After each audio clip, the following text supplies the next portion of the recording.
isuduwaha wasaaradda ganacsiga warshadaha iyo dalxiiska ee gobolka Togdheer Cabdi Maxamed Ismaaciil oo waraysi gaar ah la yeelanay ayaa waxaanu wax ka weydiinay halka uu ku dambeeyay xeer wasaaraddaasi geysay golayaasha xeer dejinta ee Somaliland isla markaana ilaa hadda aan la ansixin waxaana wax ka weydiinay faa'iidooyinka uu yeelan karo xeerkaasi. marka xeerkaasi waa xeerka imika caqabada ku haya ganacsatadan yaryar waayo ganacsadaha weyn ee importka ah ayaa dekada ka soo dejiya isaga ayaa wholesaler isaga ayaa importer isaga ayaa retailer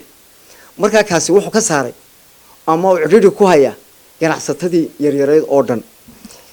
marka waxa insha Allah aan rajaynaynaa marka uu soo baxo xeerka kala xadeyntu ka soo dhamaado golayaasha ee wasaaradda ee madaxweynuhu soo saxeexo in lagu shaqeyn doono oo ay dad badan oo maanta bila camali ay shaqooyin heli doonaan ka faa'iideysan doonaan oo fursado badan siin doono wuxuu yeelan karaa example imika waxa laga yaabaa in nin ganacsado import inuu haysto 30 item uu haysto keligi taas ayuu xadeynayaa xeerku waxa laga yaabaa marka 30 qof oo kale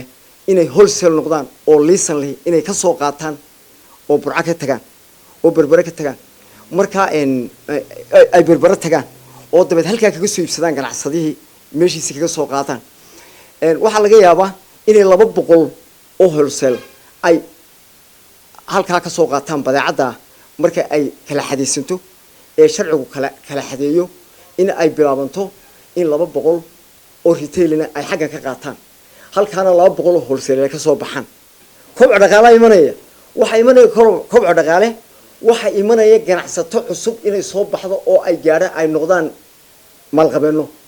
ayaa halka ka dhalanaya. Maxamed Saciid Gaxnug telefishinka caalamiga ee Badda Cas Burco.